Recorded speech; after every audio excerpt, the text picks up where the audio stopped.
Last time we introduced the idea of calculating electric forces, and we had the expression F was equal to KQQ over R squared, which was very similar to the gravity expression you guys had used. FG was equal to GMM over R squared.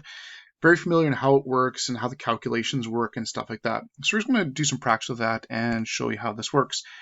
So let's just take something really simple. So here's a little positive charge. And let's say it is a 0.12 nanocoulomb charge, and let's say 7.2 micrometers away. Let's just put a proton there, and let's find the force on the proton. Okay, well that's a pretty straightforward calculation. It's just a straight application of the formula. So electrical force is KQQ over R squared. I've got the big Q, I've got the little q, I would call that my big Q. I've got the little q of the proton, I've got the radius, I've got everything needed to calculate that force. So if we punch all that stuff in, we should get around 3.33 times 10 to the negative 9 newtons. Okay, and that's basically it. It's just almost identical to calculating gravity. It's the same idea. Okay, now let's change this a little bit. What if I change that to an electron instead, the exact same place, the exact same anything, and I calculated with the electron? Well, the K is the same, big Q is the same, little q is the same, the radius is the same, everything would be the same. Except the only slight difference is if you did this for the electron, technically that little q is technically negative. So when you calculate the force, it is going to be negative 3.3 times 10 to negative 9 newtons. Now, I don't really like using the negatives. I talked about this before already. I don't really like doing that because all it tells me is that the two Q's are opposite and it's going to be attraction. So that right there, that just tells me that they are going to attract the same way the invisible positive over there tells me they're going to repel. And other than that, it doesn't really tell me which way it's going to go if I got a picture and stuff like that. I'd much rather look at the picture and finish the question off by going, hey, the force between the proton and the big Q is 3.3 to the negative 9, and the proton is going to want to go towards the right. And for the electron, it's negative 3. Well, I'd rather say, get rid of this, I'd rather say it's 3.3 to the negative 9 newtons, and the electron is going to want to go towards it or go to the left. So I'd much rather use arrows for this type of thing to sort of give an idea of what the charges are actually going to do. But that's the basic way to calculate the force. Okay, so let's take something similar and show you some other ways of how this works and connect it to the electric field stuff that you guys have taken as well. Okay, so let's take another question here. Let's go with, here's a positive charge, I'll call that Q1, and I'll say it's 0.82 nanocoulombs. And over here, I'm going to put another positive charge, and I'll call that Q2, and I'll say that is 0.60 nanocoulombs. And over here, I am going to put we're going to put an electron right there. Okay, and let's say these guys here are 1.4 millimeters apart, and let's say these guys are 0.9 millimeters apart, and let's find the force on the electron. Okay, now there's two forces acting on it. What's happening between Q1 and Q2, there's a force there, but that's absolutely irrelevant. That has nothing to do with anything we're doing right now. We're just going to find the two forces, and then we'll put them together sort of like we've done before.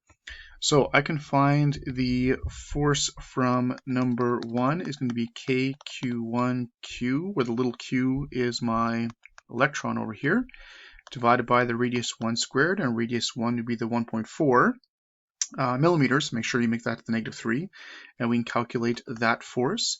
And then over here, I would have force number 2 is going to be KQ2Q over radius 2 squared, and calculate that force as well.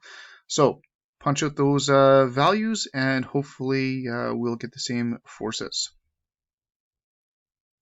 Okay, so for force 1, I got 6.02 to the negative 13. Force number 2, I got 1.07 to the negative 12. And we can look at a couple other things.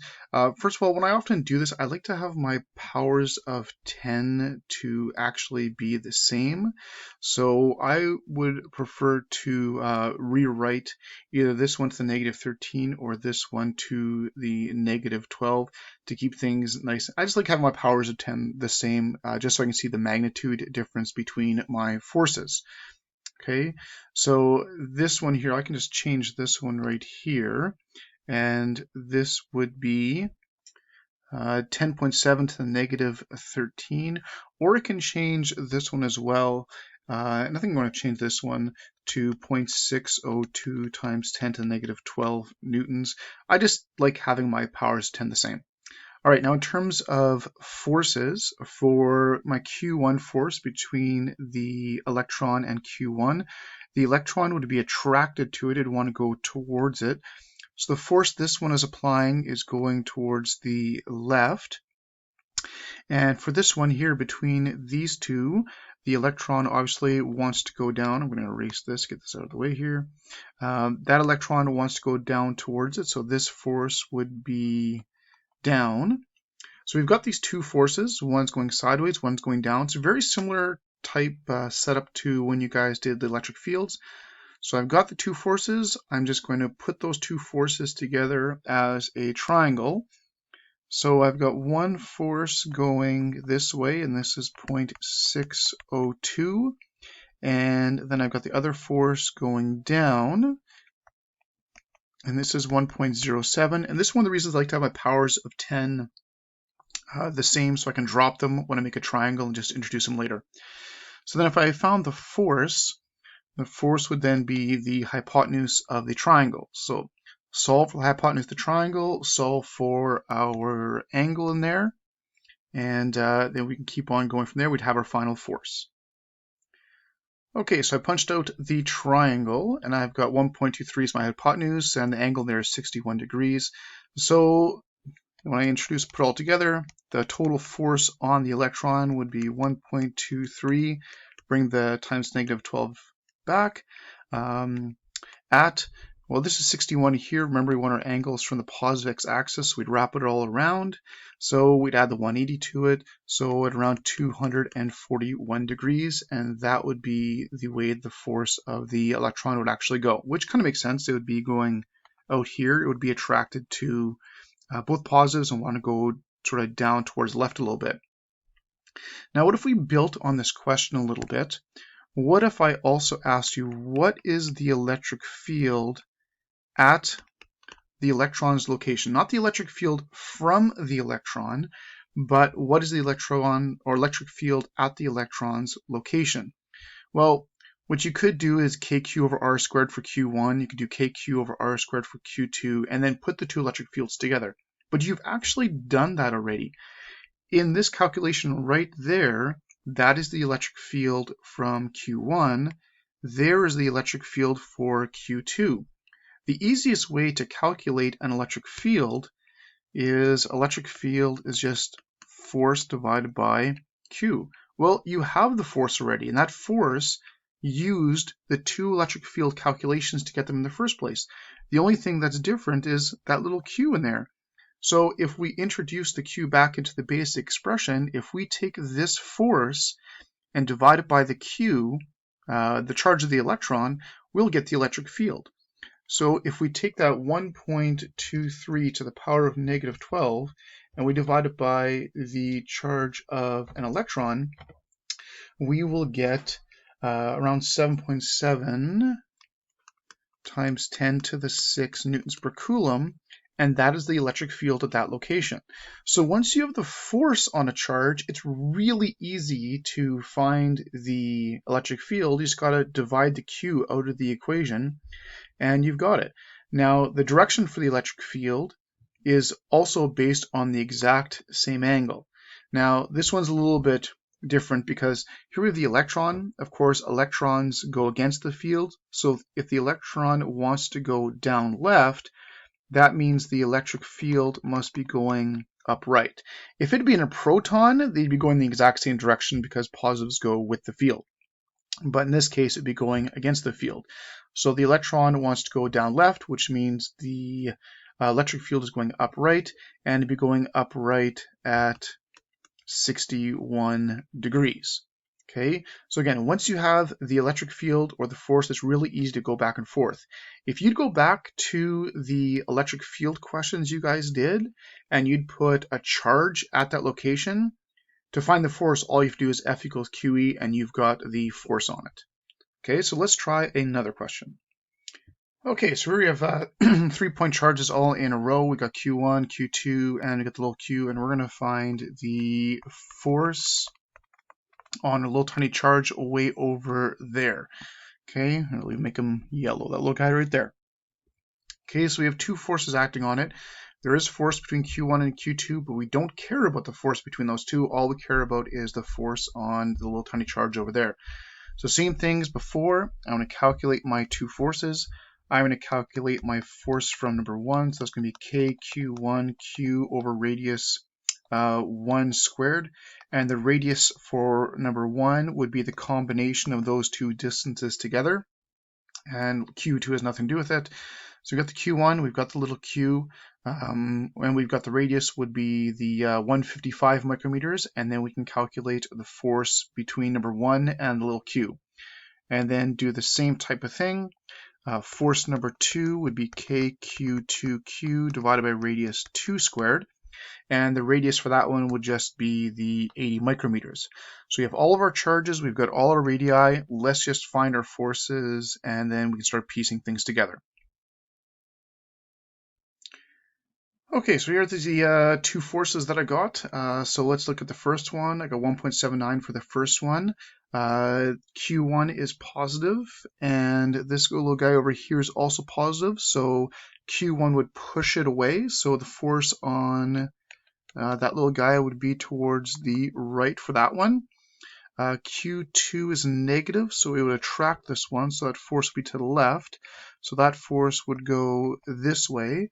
So now I can take those two forces and I can subtract them to get the total force.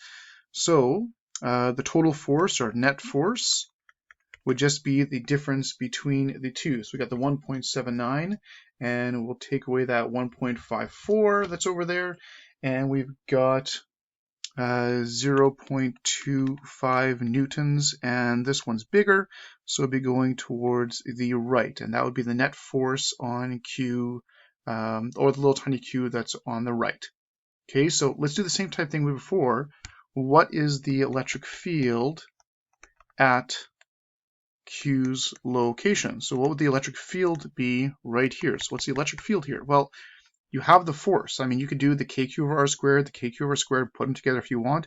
But once you have the force, it's really, really easy to find the electric field. Just take the, if you want to find the electric field, this is going to be the force on it, and then just take the little q out of the situation. So if we take that 0.25 and we divide that by the 0.42 to the power of -9, because that was the little tiny q value, we've got an electric field of about 5.95 times 10 to the 8 newtons per coulomb. Now, this was a positive charge. The positive charge would go with the field. So if the force is towards the right, the electric field must be going towards the right, and this would be the net electric field or total electric field, however you want to look at it, but it'd be the combination of the two electric fields put together. So once again, once you have electric field, it's really easy to calculate force. If you've got the force, really easy to calculate electric field. It's just an application of the basic equation from grade 11. Once you have one of the two, the force or the electric field, either multiply by the q or divide by the q, and you can go back and forth between the other quantity really, really easily.